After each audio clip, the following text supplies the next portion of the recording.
Heavenly Father, God, we come to you in the name of Jesus, Lord. We ask, Lord, that you just bless this meeting tonight, Lord. Let peace reign in this place. In Jesus' mighty name. Amen.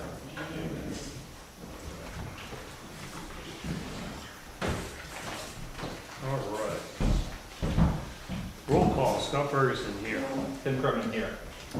Roxanne Tubbs-Keegan here. Tracy Donovan, my board here. Michael Green here. All right. Approval of minutes.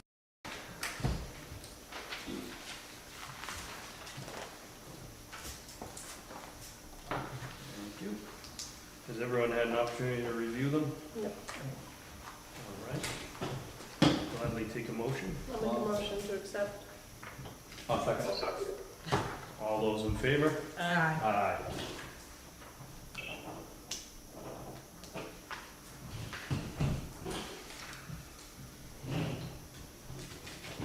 All right. Update on this tax levy. Signature. Yeah, the map and lot wasn't put on for that, so you signed it before and they had to.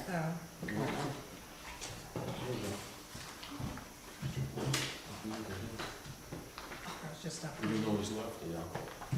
I'll look at this. It's an updated copy. Yeah.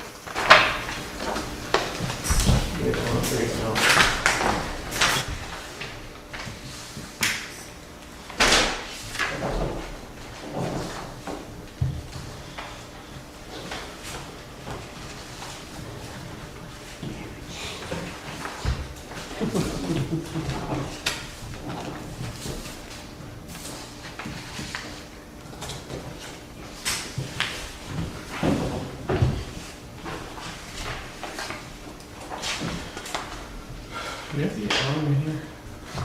Doesn't sound like it. Yeah, you know it's like. It might be on, it's just not put it on.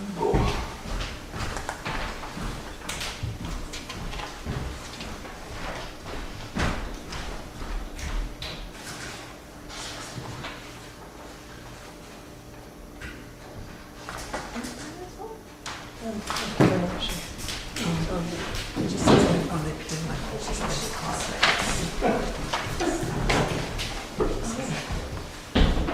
All right. I'm guessing quite a few of you are here in regards to the driveway permit at Pinkham Road. We have a little bit of business to get through before we get to that matter, so just bear with us. We'll start off with department heads. First off, emergency management. As far as emergency management goes, we're still in a standstill platform at this point. We're still waiting for the feds to get back to us as far as all of our paperwork and documentation that was sent over to them. So there's no new business as far as that goes. Next is fire EMS. Actually, You have your report. yeah. Just read it. So we have a report submitted from the fire chief for the month of July 2024. Middleton Fire and Rescue had 20 calls for service. There was a total of 12 fire calls that ranged from alarm activations to unpermitted burns. This month they performed inoperability training, I'm presuming training. There were 14 medical emergencies, of 6 which were covered by the town of Middleton. The other 8 were covered by neighboring towns. And as always, Chief Lavalette would like to thank everyone, and anybody interested in joining, please give him a call. Go down to the fire department on Tuesdays between, well, it looks like training starts at 6:30 p.m. And that's all. That's it from the fire. Highway department. How you doing tonight? Dan Phillips, PHI, LLIPS, and road agent, resident. This is for July 8th through August 12th. Check the beach every Monday and Thursday.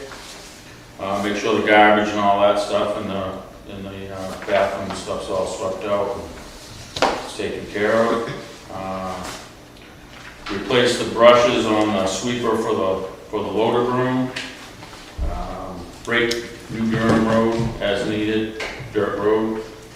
Had fire extinguishers annual inspection done.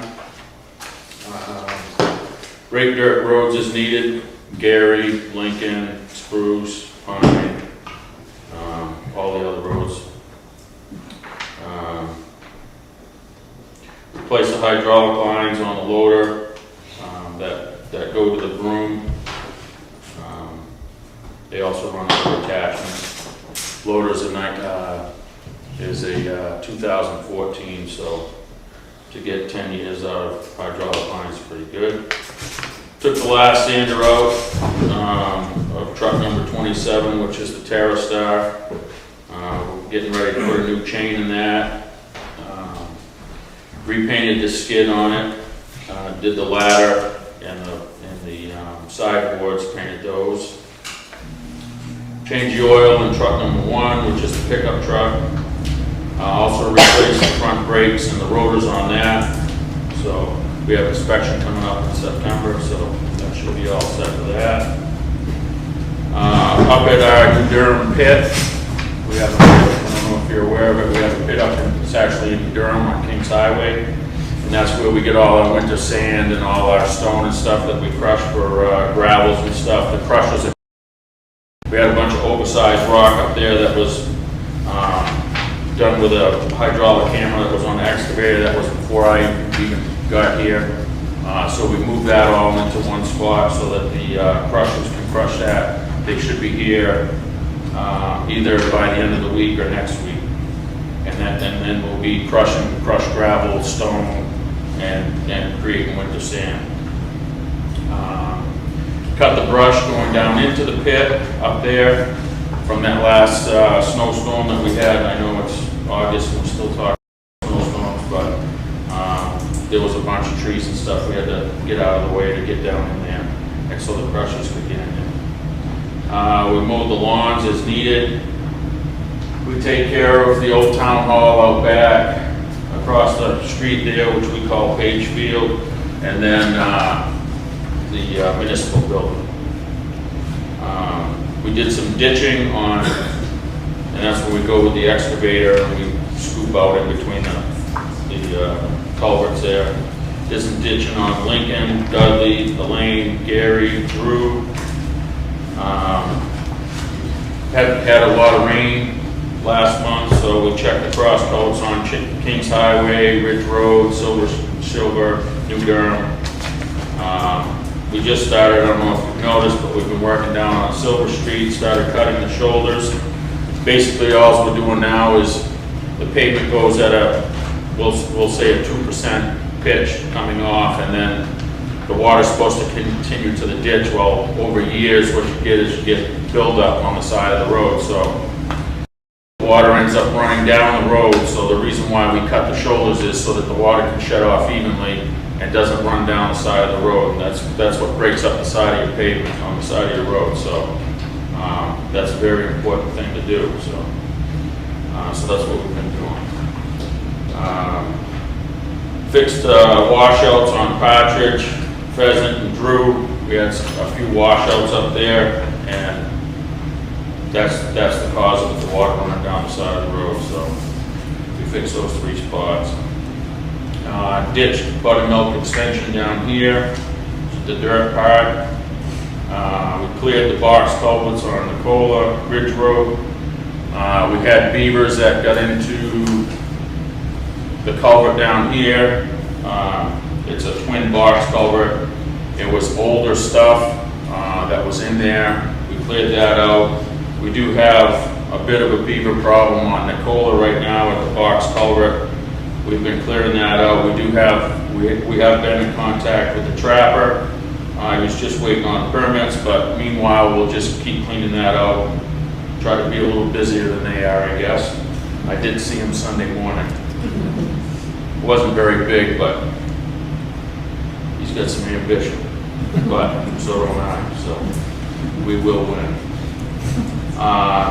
Did a driveway permit up on Ridge Road, up there in the neighborhoods of number 427. It was an existing driveway, so pretty much cut and dry. Pretty much what we're looking at with driveway permits are site distance, will it need a culvert, and making sure that they're not too close to a stop sign or intersection. So, and that's what we do. Okay. Fix a new Durham Road street sign. It was down, the one that was over here was, I don't think it was, I think it was just the wind. So we put that back up. And then we ditched New Durham Road down here by Eastman. They had put a new house in there and another culvert, so we kind of did a little ditch work both ways from that.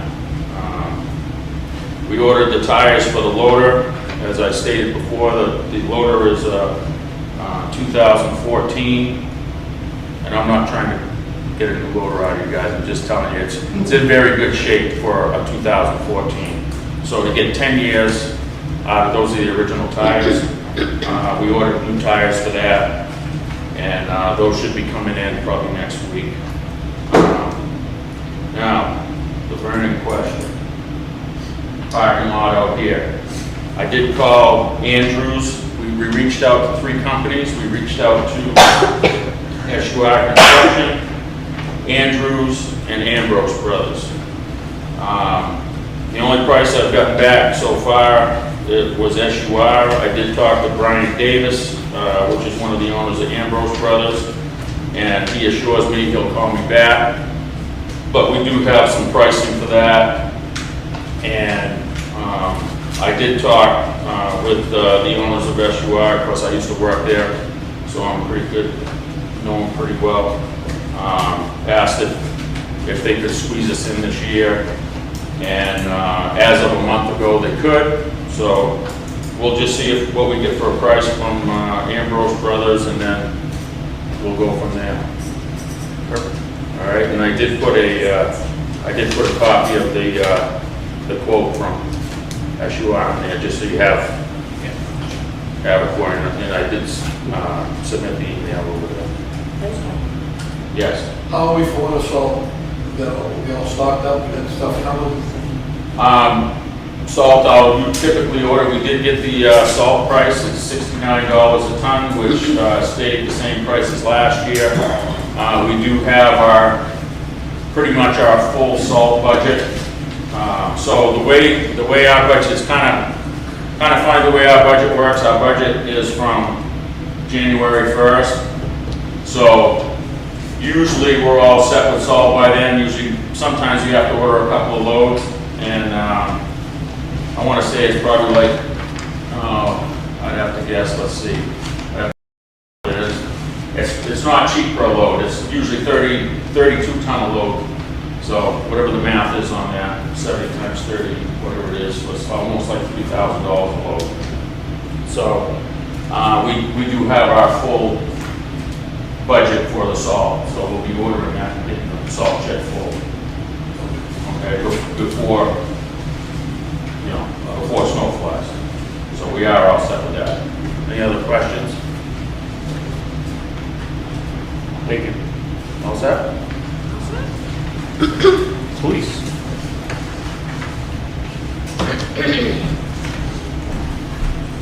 Name's Randy Sobel, Chief of Police. Just before the month of July, we had 17 calls. We answered, made 2 arrests, stopped 55 cars, and actively recruited, trying to fill some of these holes on the department. About it, cruises, routine maintenance, nothing special, oil change, tire rotation, stuff like that.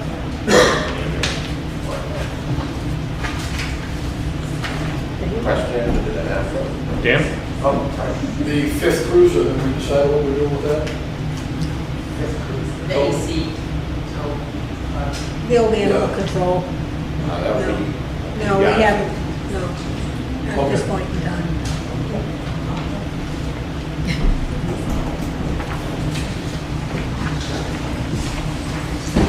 All right, town clerk, tax collector, she's not here, but she did provide.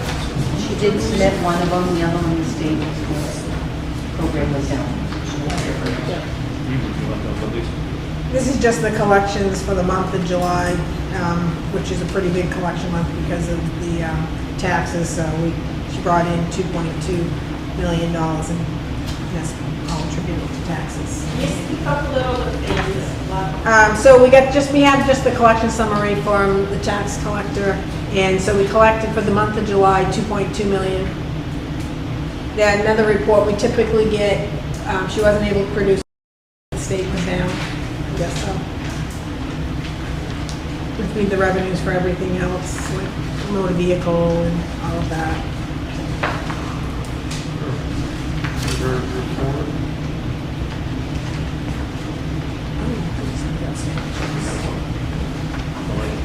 So the treasurer's report, this is typical, just says that we have total cash available at the end of the month is 3.3 million. Obviously, it's due mostly because of tax receipts. Interest to the checking was $1,623.97. Interest on the sweep account was $1,212.10. And so we are solid for the month. Perfect. All right, I am going to move up the driveway permit information at this point. And we'll follow suit with everything else after that. So at this point, a driveway permit was issued back in December over off Pinkham Road for the, I may pronounce this wrong, the Darius property. Did I pronounce that correct? Darius. DeRoyce. Well, 2 ways and almost. There's been letters, there's been conversations back and forth as it pertains to this.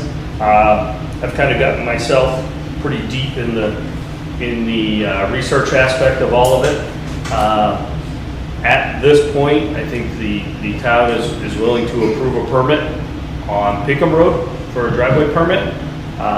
Based on the deed to the property, it says that you don't have the only public right-of-way that accesses that piece of property is Pinkham Road. Tanglewood is a paper road.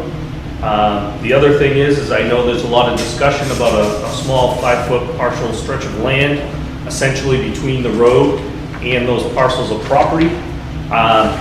That's on the map, and Dan, correct me if I'm wrong on any of this, because I know you've done your fair share of research as well. That parcel of property is actually deeded, and it is in multiple different aspects. It's worded differently in different documents depending on where you go for it, where you read it. But that is actually a utility. That is there for utility purposes. That parcel of property is there not for extra land for the association, because the associations don't get taxed on it. There's no taxes assessed to that. Whereas if it was association land, then there would be a tax bill that would go to the association for that land as common land, just as in any other municipality. When you own common land, I lived in a private association, we had a whole bunch of common land. My association dues is what paid the taxes on that land, along with the other services that we receive there. So then looking at some other aspects of this, and I'm going to open this up to discussion for you guys. The town is not looking to get into if there is a dispute between the property owner and the association, I don't know, but if there is, the town is not interested in getting involved in that. We are simply trying to provide the information that we have at this point. And by no means am I saying this is the gospel, because there's dated documents here from the 60s, there's dated documents from the 70s. Long story short, in numerous different documents, you'll see that the right-of-way is identified as 25 feet. It's also identified as 30 feet. If you go down there and you measure the hot top is 19 feet. So, in a realistic standpoint, let's just say the right-of-way is 30 feet.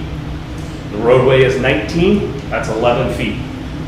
What does that come out to? About 5.5 feet on each side of the hot top, which then takes you up to the property lines of the lots. I did call and speak with a gentleman who formally dealt with all the right-of-ways for the state of New Hampshire, worked for the state of New Hampshire for many, many years. He explained to me that when a town, a municipality, or the state for that matter, adopts a roadway, they adopt it from pin to pin, meaning in other words, from lot to lot. Anything in between now becomes the right of way. The plot map or the subdivision map that shows this small sliver of land, and I know it shows the triangle up at the top as well. That triangle is not association land. That triangle, there's actually a deed for it owned by somebody else at this point. Long story short, when I spoke with him, he said no, the public right-of-way would go pin to pin. The public right-of-way was adopted by the town well after the plot map was put together by the builder or the developer. So as to what the intent was, my suspicions is that the intent for the developer was to keep that a private development, and that was why he deeded access on that section of road for if you actually read it, it'll tell you utilities for electrical poles and things like that. Once it gets adopted by the town, that now goes pin to pin, lot to lot. And now if you go down and like I said, you measure the hot top, you measure the width, you find your property pins. I've gone down there and done a little bit of measuring. I didn't want to trespass on anyone's land. But for me, what it looks like is it looks like pin to pin is about 30 feet. If I had to guess. Again, I'm not a surveyor.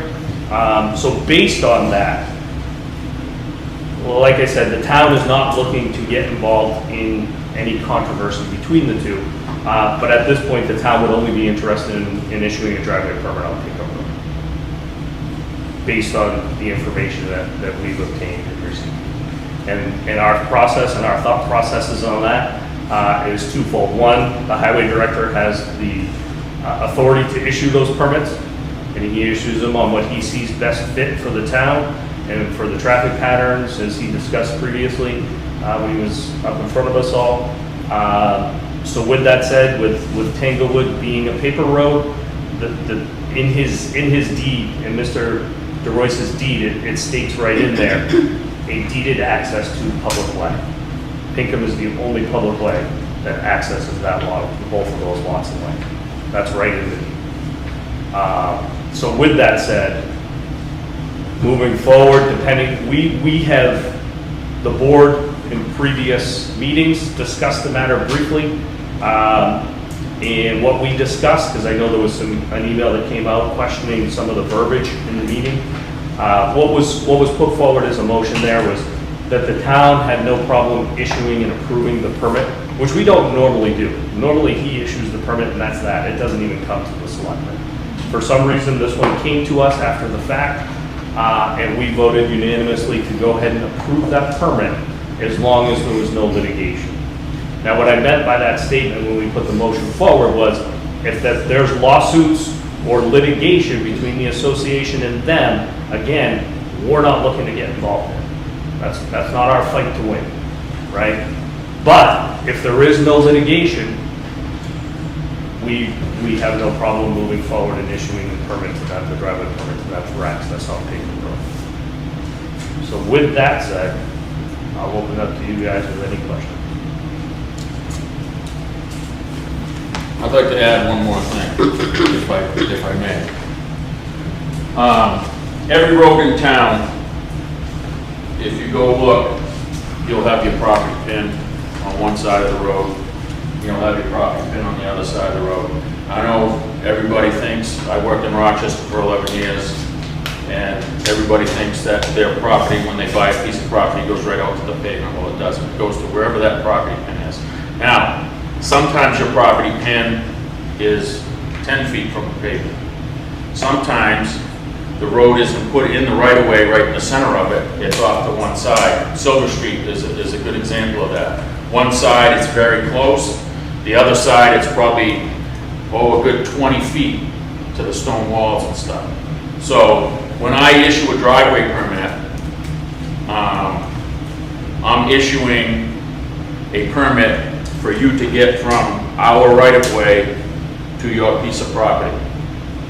And like I said, if there is a ditch there, I'll tell you, well, you need a culvert and it needs to be 12-inch, 18-inch, whatever it is that's going to take that water. And then also, if there's a stop sign intersection, like we have a couple in town, people wanted to have a driveway a little close to a stop sign. I like to have at least 25 feet from the intersection, from the stop sign back. So if you buy a house that's on the corner, I'm not going to let you put a driveway coming out right at a stop sign. It's not going to happen. It's just not safe.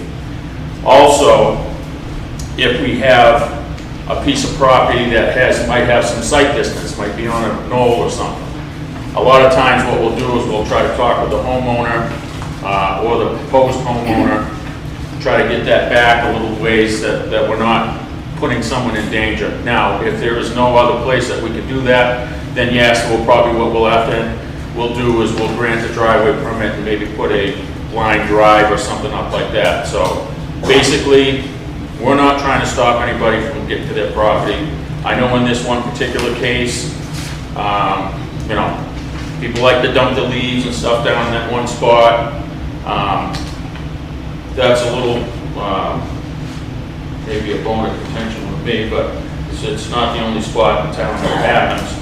But I'm thinking, you know, if you have yard debris and you want to get rid of it, you've taken the time to pick it up. Farmington has a leaf dump, and as far as I know, people across the street from me don't have a spot to put theirs. They bring it down there, and Farmington usually takes their paper bags and their leaf and any yard debris with no problem. So, any questions? No? I'd like to make a comment. Sure. You talk about Tanglewood being a paper road. You've got two houses on Tanglewood that people Correct. are living in that are occupied. Yes. I think the horse is out of the barn now. Those people live before the gate. Pardon? They live before the I gate. understand there's a gate there. There's access to a gate. So the town maintains that short section of road up to the gate. And it actually works out because it allows them a place to get rid of snow. Because the other alternative is the snow goes in somebody's front yard. You guys are very tight down there. I've spoke with the highway director throughout the entire winter down there, and actually getting a truck all the way to the end, turning it around, and trying to actually properly dispose of snow down there is a very, very painstaking process for them.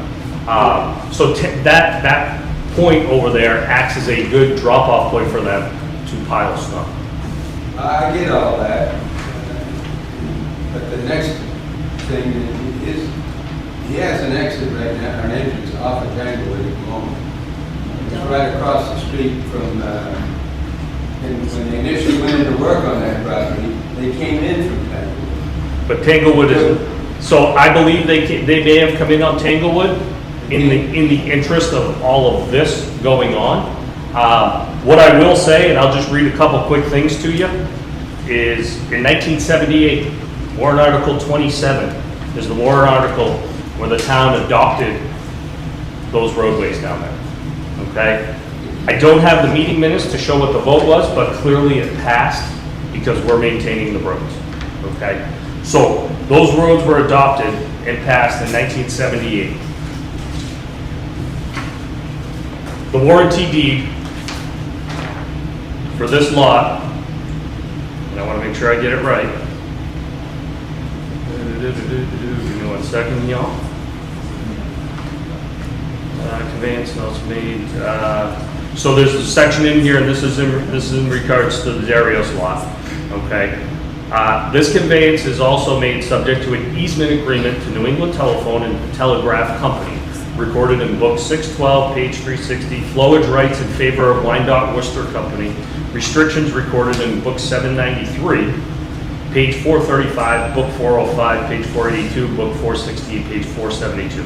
Next line right after that states, together with a right-of-way to and from the public highway. Tanglewood is not a public highway. So as all those other properties sell, the intent of the town then is to issue permits? That's gonna be that's gonna be a private roadway. Whoever the developer is or whoever develops that land, that's gonna be on them. And then eventually they're gonna have to come before the town and ask that we adopt that. If there's anybody in here that's in thoughts of buying those lots and developing them, I would recommend The majority of the property owned in Tanglewood is either owned by town or conservation. I think there are 3 lots that are left up there. One of them is going to probably come back to the town because the gentleman has passed away now and whatnot. But other than that, I think there may be 2 other lots and, you know, So Beth Kinney lives on the corner there, she can apply and get a driveway put into her place? She has a driver. Well, not on that side. She's got a driveway on Tanglewood, but not on the other side. That's right. Right, that's Eric's neighbor. She lives right there on the corner, she's gotta go all the way around, but if we're gonna approve Eric to put a driveway there, she probably should be. Is she the one that's down on the other side? You only get one driveway. Well, there's one, you get 2 right now on Tanglewood for Eric. Well, You got one off of let me just set you straight on this. I gave them a key to get through the gate so that they could work on their property because there was a big stink about a driveway permit going on Pinkham. So I gave them a key to get through the gate so that they could access their I gotta property. pick the gate up and move it beyond his entrance point. You're gonna have to take it up with these people. Because we have no intentions of cultivating or changing Tanglewood Road. We have no intentions of moving that on, we have no intentions Should have made that of decision, in accessing my that. opinion, before you ever allowed that second house to be built. But- Or even that model that was there. Sir, you're missing the line that I just read to you, okay? In his deed, it says he is conveyed a right-of-way to a public road. At the time that deed was written, the only public road is Pinkham. That's your interpretation. No, it says it right in the deed. Well, that this Tanglewood. So that would be, I would guess that would be legal to interpretation. Yes, ma'am. So I want to thank you for the research you did. And one of the main reasons we're here is because of all the conflicting information. It's not that we don't want the family to have access to Pinkham Road. It's that it's protecting the Hampshire Shores Association and understanding what we own and what we don't own. And we've done all that research as well. Kathy and Lee have gone to the Registry of Deeds. We have a covenant and everything is, So nothing is consistent, so I. What I will do is appreciate that. I will put all this in the minutes. Anything that can be publicly put in the minutes, which I believe is all of it, for people to access. Like I said, you'll see a little bit of discrepancy because I pulled other lots as well to see if the same language was in their lots. The only discrepancy I really saw was between 25 and 30 feet. Regardless, if the putt top is 19 feet, without actually hiring a surveyor and come out and surveying where that road lays in that public way, you're still talking 5 to 6 feet.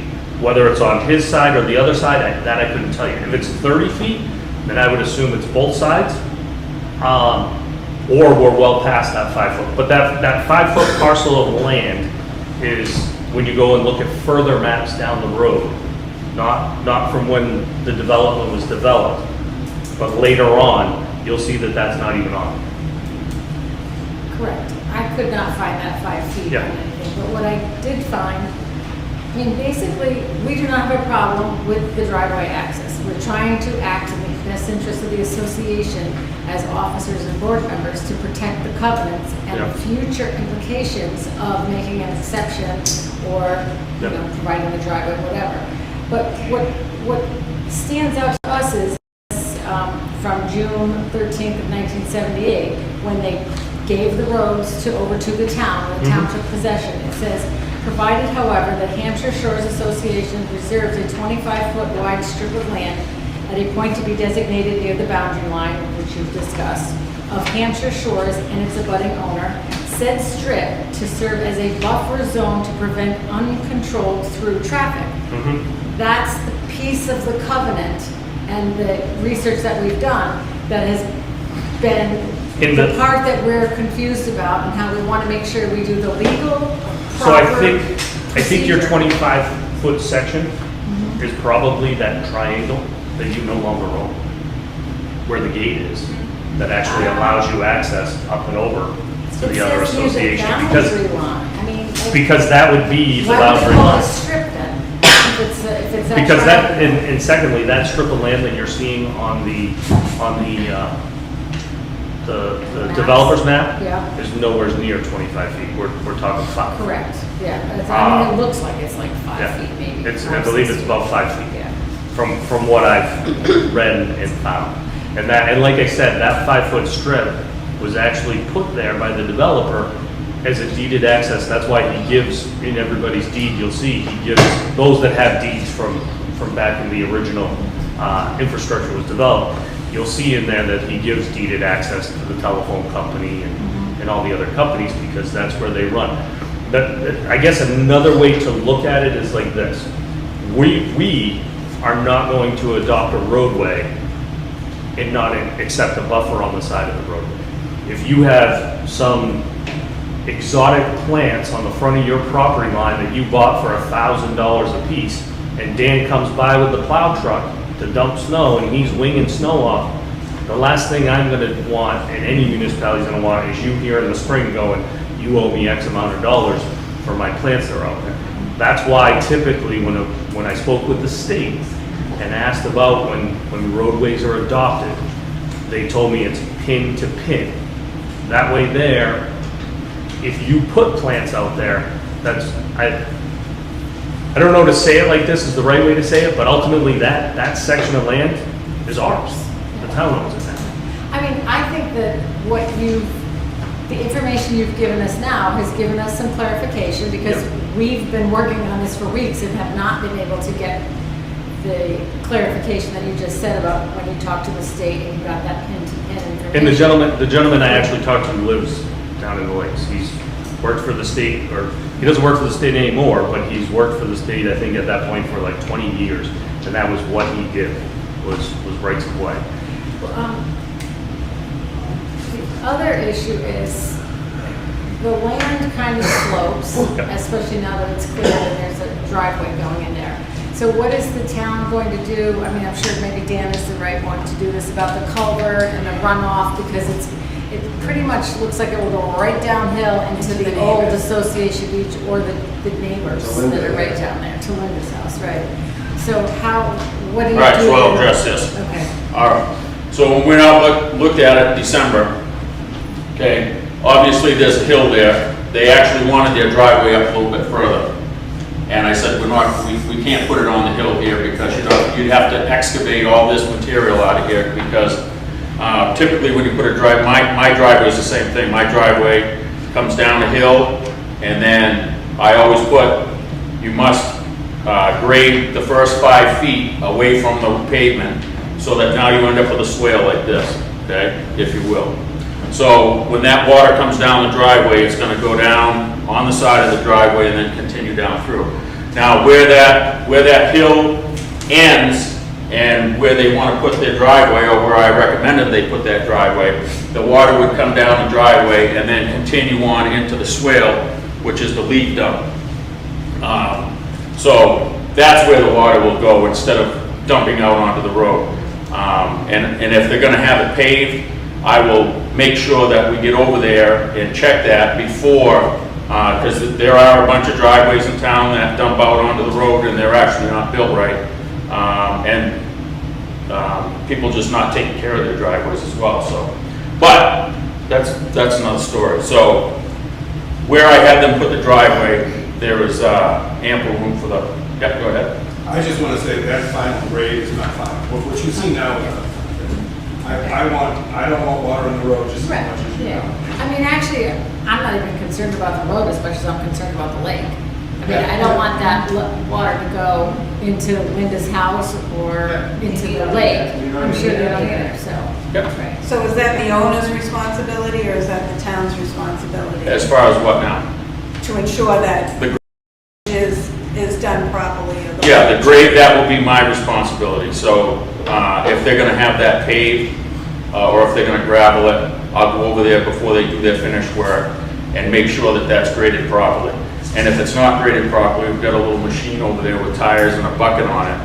And we're doing it right now on Silver Street. We're taking that.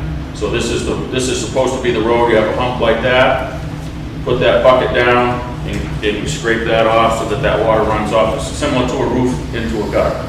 We're paying thousands of dollars for a shoreline permit. They cover all of that. Okay, great. So you have to have shoreline permits I do. to get on that side? I do. It's 8 weeks out, so I have a ways to go. Yeah. question up there, yeah? I have the culvert that runs along my house right now. Yes. So that runs downhill, which it is downhill. Which house do you live in now? It's 265, the gray house on the corner with the roofs and stuff on it. Okay. Okay, it's across from the land we're talking about. Yes. So you're saying that if you're going, and the other thing across from me is wetlands.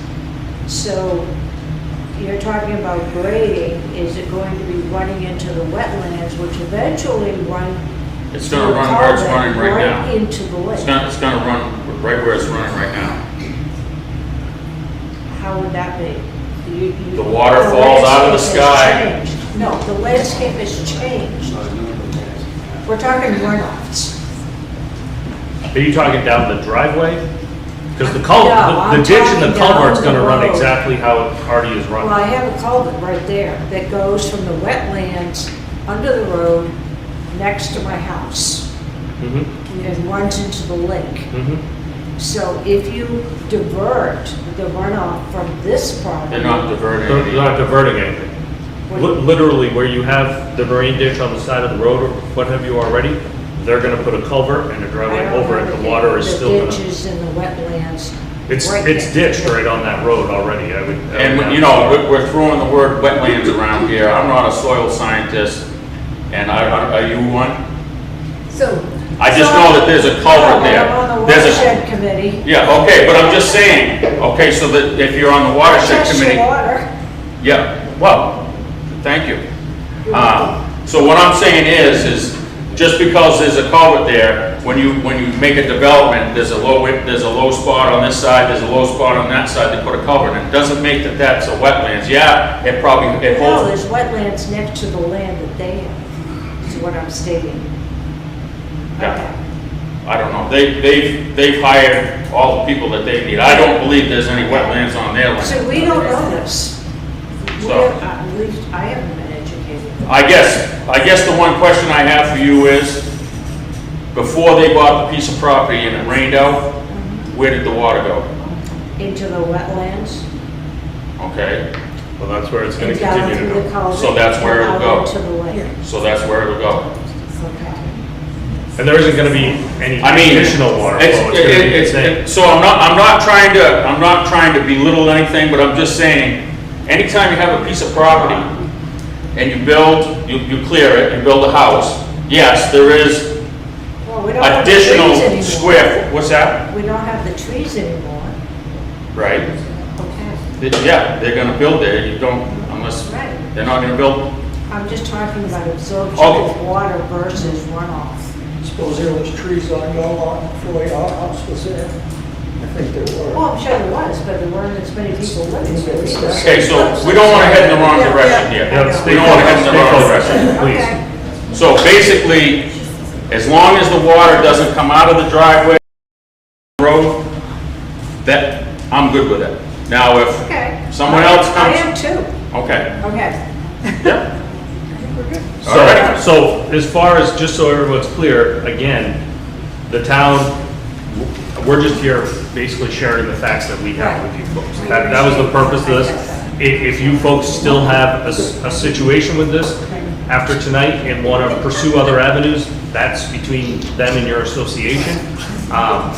We're just here to provide the facts that we have as to why we have gone ahead and said, this is where the driveway would be. Can I ask one more question? Sure. Again, we're here representing the board for Hampshire Shores. I just wondered if you could clarify a little bit. I believe you said the town maintains Tanglewood Road up to that gate? They plow up to that gate. Up to that gate. Don't correct me if I'm wrong, to a degree. Somewhere close to the gate. It's not right up to the gate, it's beyond the last house. Yeah. So normally what I, because I plow the road, normally what I do is I'll go up in there and I'll go just beyond the driveway. Well, we don't know how much snow we're gonna get, so I usually try to give myself a little bit of room, but we don't plow like to the gate so you can access the gate. We only plow just far enough so that we have enough storage for the winter.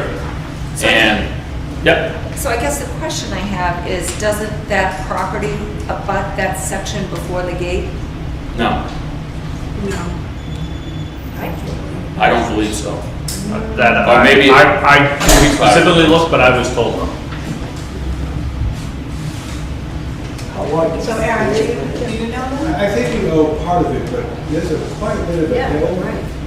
Like if you're facing the gate from Beth's house, and you look to the right, there's a 4 or 5 foot embankment, I guess. But if you get up in the winter, we can't get to our property. It's pretty rough. Snow is out. But your property is before the It's a gate. little bit. Land is higher, the bulk of it is out. way at that Yeah. And there was 2 lots that were combined. There was 2 properties that were combined, merged into one. Right. So the first portion of it's probably before the gate, but the majority of it is after the gate. I guess what I'm asking is just clarification. You said that lot, you have to guarantee access, and it's, I just want to make sure. No, it says access, deeded access to a public right-of-way. A public right-of-way is Pinkham Road. Tanglewood is not a public right-of-way. Well, the paper road section, but the town's maintaining up to the gate. But that small section that the town is plowing right now is not considered a public right-of-way. As far as, if you pull up state maps that show, so, I'll give you a prime example, it's down here on New Portsmouth Road, if you've never been down there. When the town adopted that road, it was 55 feet, 50 feet 50 feet after the, pavement ended at Snyder's property. So those existing houses that are there on that road are not, that's not, No. that's So- not a town road, but So they like- are. yes, so like New Portsmouth Road, when the town adopted that, in the warrant article, it says that they would maintain up to 55 feet past the Snyder property. Where the That's pavement ends. where the pavement ends. That's where the town maintains them. There is 1 or 2 full-time residents and probably a good handful of seasonal dwellings up there as well. So again, that's where we're bound by, is what, not us, but what the townspeople voted for and accepted at the point that they voted for these warrant articles back in the 70s, 60s, 50s, when have you. We don't have the ability to change what was adopted then. The only way that could ever be changed is through a town vote at the town meeting. So I guess at the same rate, when you look at that, I'll get right with you, Jim. When you look at that from that aspect, I guess I would consider them fortunate, maybe? I'm a little confused, because if it's not a town road, why does the town plow? Maybe I can, that's what I want to do is clarify it. Yeah. So we plowed that and a few other spots in town, if you will, for our convenience. We wouldn't be able to turn the truck around. We'd have snow all out in the road, in places where it matters how far you can get the snow off the road. I think you could obviously see down at the end there what it kind of narrows up at the end of Lake Shore. It'd be very difficult to turn around. So realistically, I suppose if Miss Kimmy and Shane, the guy that lives on the other side, wanted to tell us we couldn't do it because it's a private road, perhaps they could. I'll give you another example, Buttermilk Lane, where it goes down off the dirt. I plow that. I have to pretty much plow the whole end of his driveway so I can turn the truck around. And if I don't take the time to do that and take care of the snow, you get a big snowstorm afterwards and, we're just not going to be able to turn around. So I think that's the best way to explain that piece right there. And that was what I was getting to, so if I was confusing, I apologize, that was not my intent. Can I just ask one last thing, just so that we can go back and report to our members? That since the town owns it, basically you supersede whatever our covenants say, that the covenants say we have a buffer between us and Tanglewood to prevent traffic.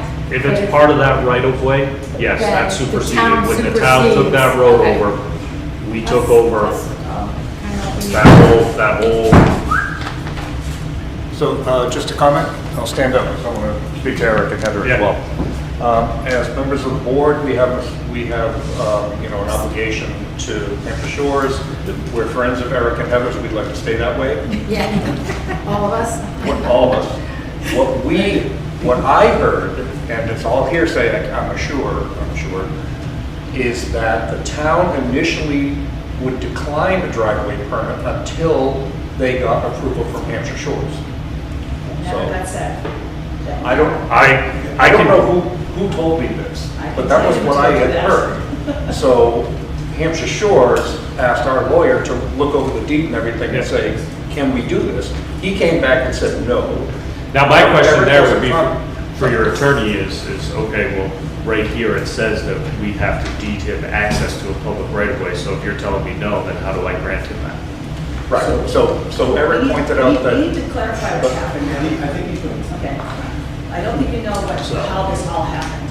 You want me to tell you how this happened? So sit tight. So what I've heard here tonight is a clarification of a whole lot of unclear, not really well understood. He said, she said, wait a minute, my lawyer said this, wait a minute, no, that's not true.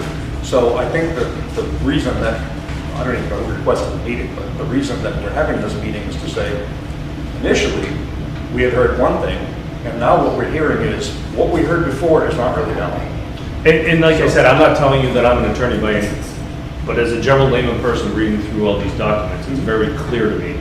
No, what I've understood is that, the magical 5-foot strip, if there ever was one, is now owned by the town. That would be, without getting a surveyor out there and surveying it, I would be willing to say that is probably a very accurate So statement. Eric did tell us that a week or so ago. And I'm sitting there scratching my head going, Jesus Christ, every time this conversation comes up, something changes. Yeah. And this has been very, very helpful for us to understand, okay. Because if you start to look at the maps down there, after the roads were adopted, you'll see that that's not on there.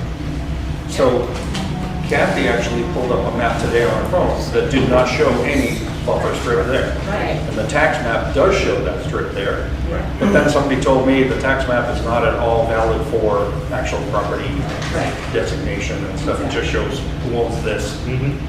So based on the public right of way, based on the location of the lot, based on the language within his deed, that's where we felt confidently saying, if you wish to issue a driveway permit, as long as there's no litigation, we're more than happy. Now, the purpose for the litigation aspect of it is, like I said, we as a town are not interested in getting in a battle with the association in the dairy houses as far as your driveway is. We're not asking you to. So again, this was informational to kind of provide you guys so you understand where the highway director was coming from, what he's looking at, what he's looking through and researching on. And again, we will put all these documents in the minutes, so if anybody would like to access them, you can, and take a look at them for yourself. Again, we appreciate all the research you did as well. So it wasn't all on me. I have to give credit to our assessor and multiple other people as well. Thank you. All right. And thank you, board. All right, so moving on. We're good there, right? Everybody's good? All right. Is that going to change the numbers? What's that? The numbers on the housing on Pinkham Road? Will that change the numbers? No. Yeah. Nope. So, you can answer the question. Okay, Sure. so Briefly. Real quick, this is the short answer.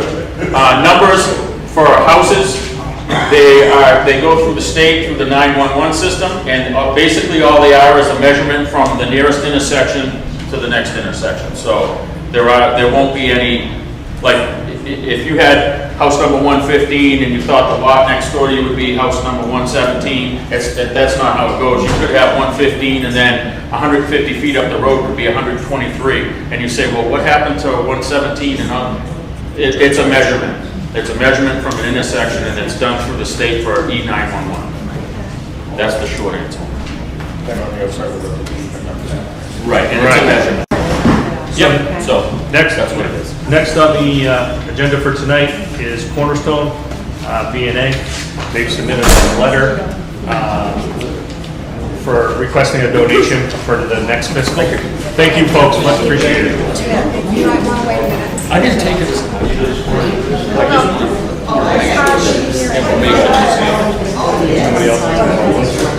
Somebody else?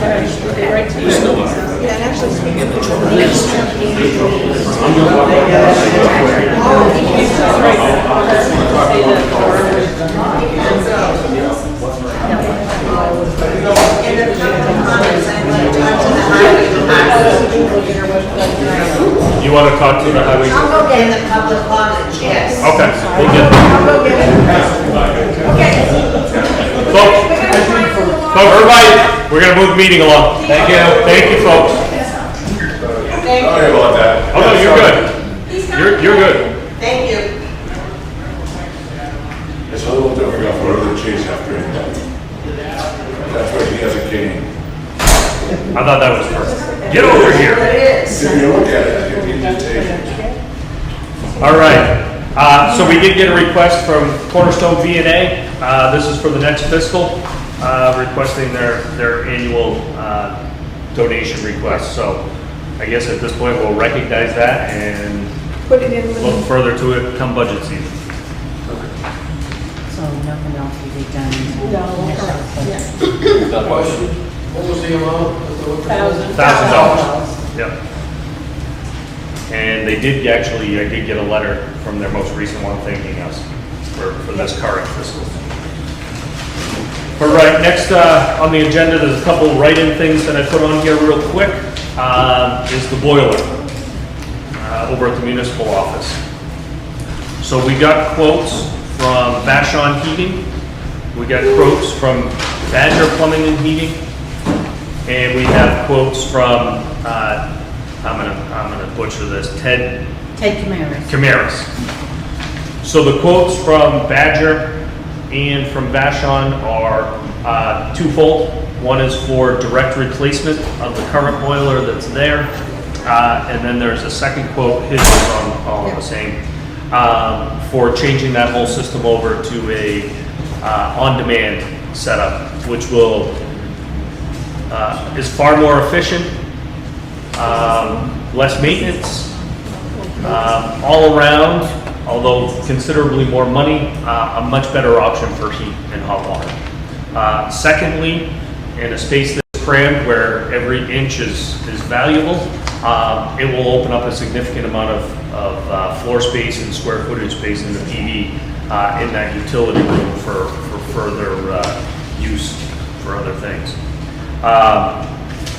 So the quote from Ted is strictly for a direct replacement because he does not do on-demand, I believe. He does. Oh, he does? That was with the on-demand system, the boiler. Oh, this is for installation of a hot water boiler and an indirect water heater.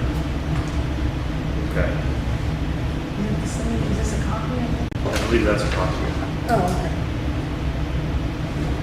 So what he's doing here, it's a little bit different than these other ones. So this is putting in a hot water boiler for the heat, and then putting in an indirect water heater attached to that boiler for hot water purposes. A little bit different than an on-demand, still a great option.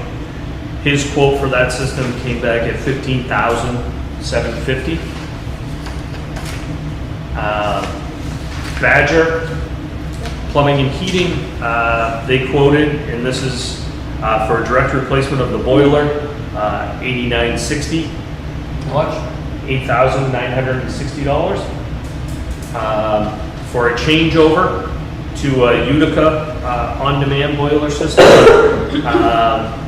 with all the piping and plumbing and plumbing propane and what have you in there, $18,995.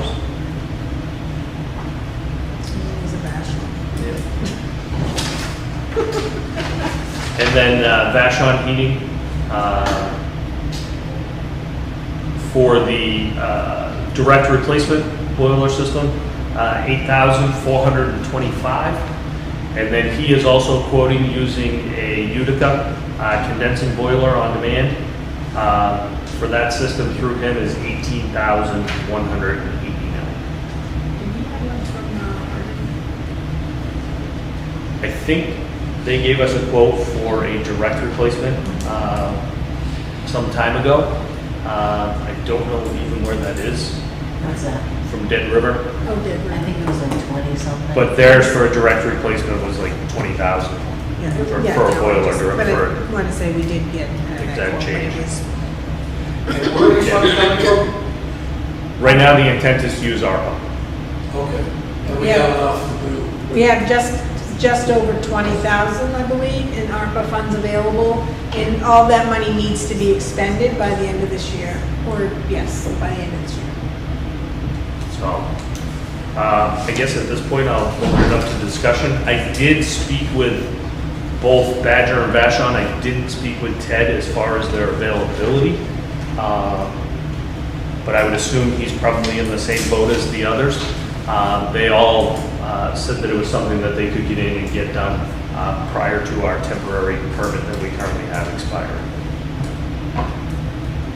So I'll start. I think we should lean, or I think we should go with the direct on demand here, not in with the, that runs off the LP, and not do a direct replacement of what we currently have, which obviously is more money, but I think in the long run would be more efficient for the town, and I think more cost efficient as well as efficient for water heating.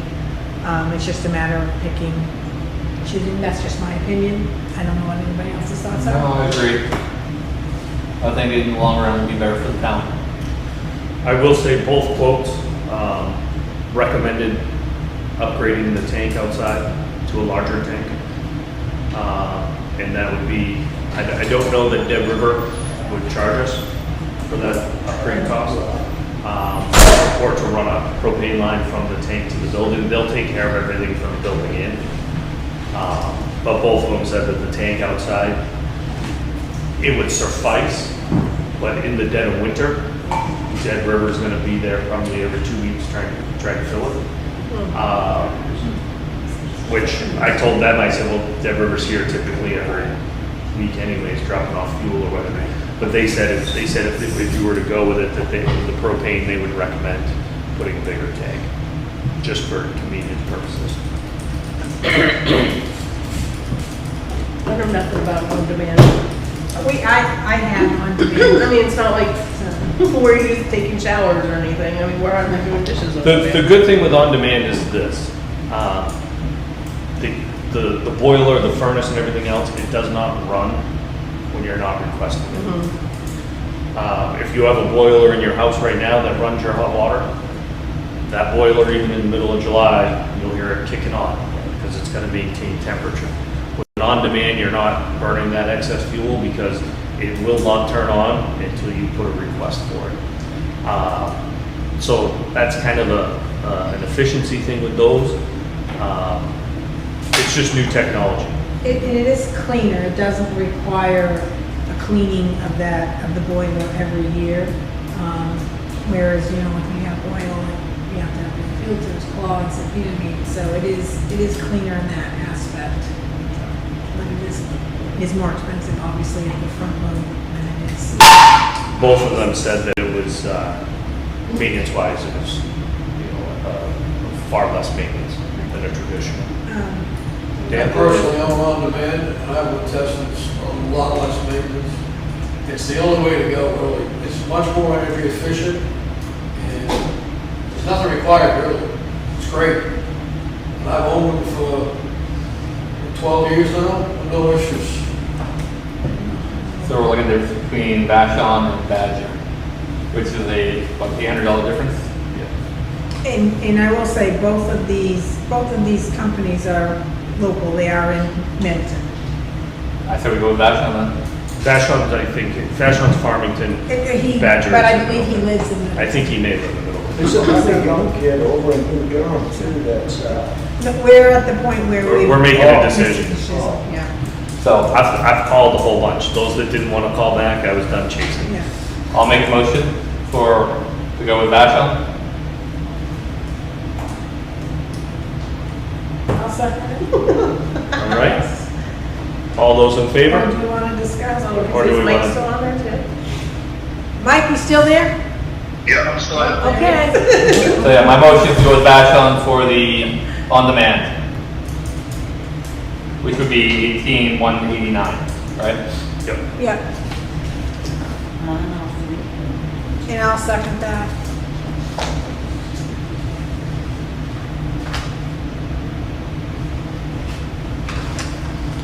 Give me just 1 second. Okay.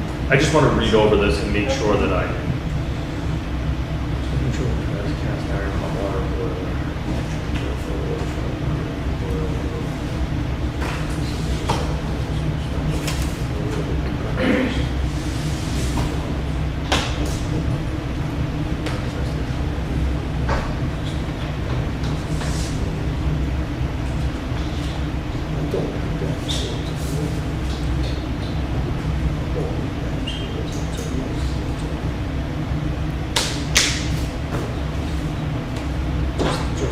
Okay, perfect, yeah, that's exactly what I thought it was. Yeah, all right, so we have a motion on the floor. You have a second? To accept Vashon, and it's been seconded. Hearing no further discussion, I'll call that to a vote. All in favor? Aye. All right. I will reach out.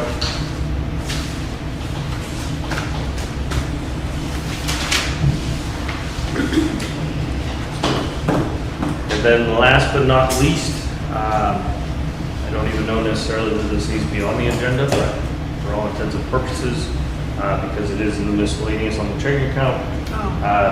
We did get clarification as far as the $25 check from the school. Still waiting for the school to contact us back, but I believe that that funding check that was given to the town for $25 was not supposed to come to the town, but I'm just waiting to get clarification from the school on that. All right, any other agenda topics? I got something. I'm gonna beat Bonnie to this. I'm hoping that everybody comes out for Old Home Day on the 23rd. Because she has a lot of amazing things planned, just based on the flyers I've seen and the town departments I've talked to. It looks like it's gonna be a huge event and awesome for the town. All right, public comment. Do you mind if I not stand up? No, that's fine. Okay, Janice McGee from 229 Lincoln Road. I have two things. One to check with regarding the tax, but I'd like to speak to the highway department. We have been there since 1998. Our mailbox is no longer there right now. Every year, it's been hit by the plow. It's a pipe stuck way in the ground. It's been bent. This year, it was finally cracked and knocked over.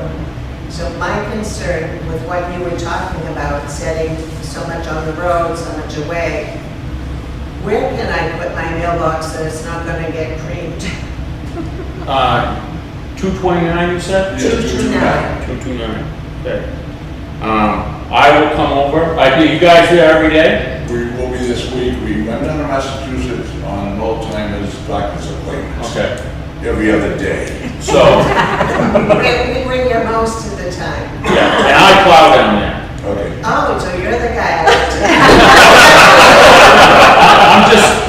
I'm just, give me a little,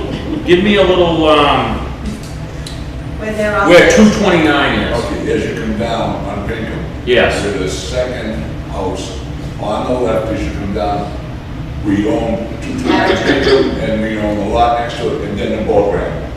At the short drive comes in on your left, with the second house on the left. It's a small white ranch set back off the street. And there's a Toyota, a gray Toyota in the yard. And every year since 1998, It's it's been been years. down and I've had to take the mailbox in for the winter. And I have to leave the pipe there. And I don't have a pipe anymore. Yeah, you've got it this year. What kind, I don't know, but, Well, it happens. I'm just saying, if it's been in the ground for 20 years, there's a good chance Well, that it's the been- pipe's rotten, but Oh, it was- I'll come down and, no, I'll come down and, I will take the time to come down because I take great pride in my plowing, and I have quite a few years of experience, so. They won't deliver our mail. So, you know, that's fine. Yeah. I'm too worried about Yeah. it. We just want a location where it's not. Yes, and, do you have a phone number? I'm gonna give my cell phone. Yes. Area code 781-760-7504. 7504, and your first name was? Billy. Billy. Yes, and leave a message, please. I get enough spam phone calls on it, damn thing. I will, and typically what I'll do is when I'm trying to call people back, because I give my cell phone out as well, but I typically try to call on the town phone. Now, sometimes that comes through as Middleton Police Department. I don't know why, but I do typically try to call back people on that number. But I will get out there and look at that, and I'll give you a call. And I think I know the area that you're in. It's kind of like this. And as we've stated, that the road is only 19 feet wide. So we just, and we want to put another one up, but I want Yeah. to be within the safe Yes. zone. I don't want to have to come back and see you next year. Well, we do have an ordinance in town that anything within the right of way that we do not replace. Exactly. So if you want to put your mailbox back behind and cantilever it out and be above 42 inches, that's fine, but we'll come to an agreement. I'll end up with a no for the post office. Yeah, We can't deliver. Yeah, we'll come to an agreement, and we'll make sure we take it. That's all. I'd like to personally thank you guys for bringing this up because now he can put a couple notches on his wing. Oh, great. I'd just like to tell you that the one next to him hits my box all the time too. Selectmen are not pissed. This is New Hampshire. Now, my second question. Yes. We have two separate lots, one the house is on, and one's a vacant one next to Yes. before the boat ramp. That one does not have a number. A street number, we would like to know how to go. Do we get a street Or even a number? street number. So what you would do is you would go in and talk to the assessing clerk, which is Robin. Okay. And I'm not sure if you have to have a dwelling or not, but she knows a little more about the rules than I do. But that number would come from the state. She would submit the lot number and where the driveway would be. So it all has to do with the placement of the driveway. Say you own 500 feet and you put it on the first 10 feet of your lot, that number would coincide with where the driveway is. We don't have a driveway. If I put it on the first 10 feet, we're gonna be right over your culvert. So, yeah, so what I'm saying is, You guys are gonna be up this, we're gonna be in Middleton this week, right? You're gonna be in Middleton this week? Yes. Drive over to the town hall after 9 a.m. and Rob will be able to help you out. That's beautiful. After 9. After The 9. time says 10. Tuesday, Wednesday, I Thursday. think. that's the tax collector. Yeah. clerk. Okay. Robin is the assessing. Okay, we'll check with her. Perfect. Now, my third question to you, young lady, because you gave the report that the clerk wasn't here. As far as the taxes, that you said from July 6th through August such and such, that $2.2 million came in. I have been in contact with the clerk innumerable times since February, March. And the reason being is we paid our taxes on the two separate lots, and I appealed the assessment on the non-buildable lot. And of course, she agreed with me. I sent photos, blah, blah, blah, did all that, and they dropped the assessment. So I asked her, I said, I think I should have some money coming back. And she said, yes, you have $117 coming back. And she promised me, I paid the taxes in July on the 17th, the day before they were due. She promised me that you were having a Board of Selectmen's meeting and that a check would be coming out after that meeting. As a reimbursement. As a reimbursement. But of course it hasn't. And I sort of sarcastically asked her, if we're late on our payments to you, you charge me 8%. Are you going to give me 8% interest on that money? And she said, oh no, that would come out of my pocket. She says, we don't do things like that. And I said, well, I don't care, I just want the money. I said, you know, it's $117, it's a week's, it's groceries. It's oil, it's the gas. I can follow up with her tomorrow to find out, because the request would have to come from her office for Kim to cut a check and then we would sign it. She said that it was going out, she was doing it, she said it's been on my desk since February. She had a stack like this. And she said it was the first one on the warrant for your meeting. The meeting To in come up August, in August. which was not this meeting, maybe it was the end, whatever it was, in July, excuse Well, me. your meeting in July. So she blamed it on the new people that came in that didn't do work out, and she needs help, and blah, blah, blah. I said, just do your job. All we want is, Yeah, we'll follow up and make sure it gets taken care of. Thank you very Thank you much. very much. It goes to a trust, and it goes it's mailed to Burlington, but it's Kevin and Stephen McGee Trust.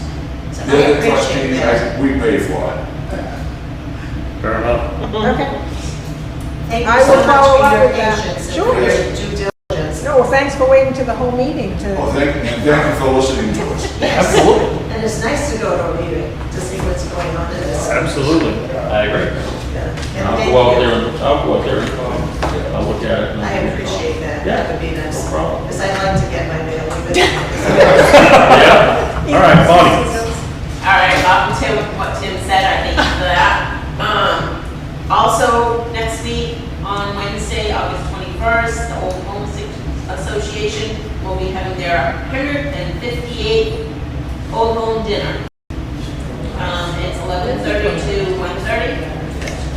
And there is a small fee, I think it's like $7 for adults and plus for kids and seniors. And they'll be on the traditional meal. I can tell you ham's on the agenda because I'm buying it. Hot dogs too, I'm buying hot dogs. And, I am too. with, Friday night, we're gonna have all kinds of stuff going on, and if I can talk to Scott and Dan for like 2 seconds after the meeting, I'd appreciate it. Absolutely. And we've got the Red Hat Band here, our old John. Yes, we're so excited. Perfect. Do you have anything? No?